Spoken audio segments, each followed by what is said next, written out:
হুম, আজকে হচ্ছে 28 তারিখ। আগামী 5 দিন দক্ষিণবঙ্গের জেলাগুলোতে আবহাওয়া কিন্তু প্রধানত শুষ্ক থাকবে, কিন্তু তাপমাত্রা যেটা চলছে খুব সিগনিফিকেন্ট চেঞ্জ নেই, রাদার ম্যাক্সিমাম টেম্পারেচার হয়তো আরো 1 ডিগ্রি বাড়বে। ফলে যেটা হচ্ছে যে ঠান্ডার যে অনুভূতি যেটা আমরা অনেক দিন ধরে পাচ্ছি না, সেটাই কিন্তু কন্টিনিউ করবে।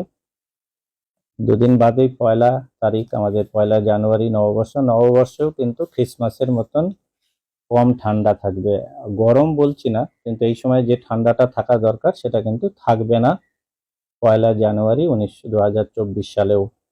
ফলে দক্ষিণবঙ্গে আপাতত যে ওয়েদারটা যেটা থাকছে সেটা শীতকালে নর্মালি যেটা থাকার কথা তার থেকে বেশি গরম।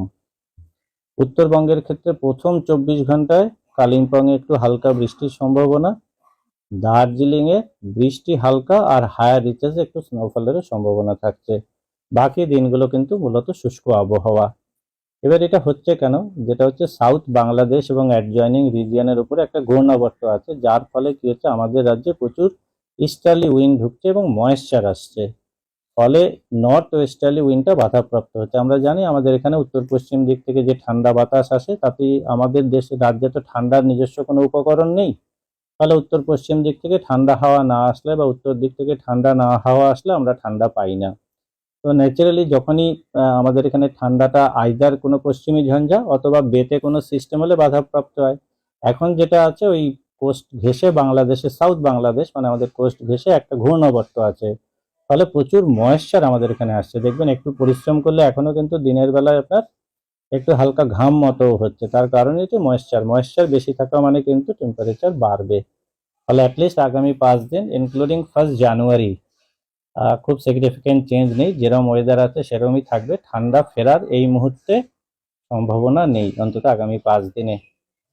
উত্তরবঙ্গের ক্ষেত্রে একই কথা প্রযোজ্য, শুধু প্রথম 24 ঘন্টায় দার্জিলিং ও কালিম্পংয়ে হালকা বৃষ্টি আর দার্জিলিং এর হায়ার রিচেসে হালকা স্নোফল হতে পারে। এই মুহূর্তে কোথাও কোনো ওয়ার্নিং বা সতর্কবার্তা নেই। আচ্ছা, এল নিনোর কি কোনো প্রভাব এই যে বায়ুমণ্ডলের এই গরমের জন্য পড়ছে? দেখুন, ডাইরেক্টলি ওইরকম বলা যায় না, তবে এল নিনো ইয়ার্সে তো নর্মালি আমাদের এখানে একটু টেম্পারেচার বেশি থাকে, প্লাস মনসুনও খারাপ হয়। তো কিন্তু সবসময় যে ওরকম 1 to 1 কোরিলেশন থাকে সেরকম নয়, কেননা কিছু এল নিনো ইয়ারে দেখা গেছে হয়তো উল্টো রকম। কিন্তু এল নিনোর একটা তো ইম্প্যাক্ট থাকেই, কিন্তু এইটা কিছুটা লোকালাইজড হয়, যেহেতু আমাদের এখানে এই যে সার্কুলেশনটা যেটা তৈরি, এটা আমাদের দেখবেন কোনো সময় ঠান্ডা 5-7 দিনের বেশি টানা পারসিস্ট করে না, আবার একটু বাড়ে আবার কমে আবার বাড়ে, এইরকম ভাবেই। এটা মূলত হয় বেতে কোনো সিস্টেম হয়ে গেলে অথবা যদি নতুন করে কোনো পশ্চিমী ঝঞ্ঝা আঘাত করে। আবার কি জাতীয় শীত পড়তে পারে? আপাতত কিন্তু 3-4 তারিখ অবধি সম্ভাবনা নেই।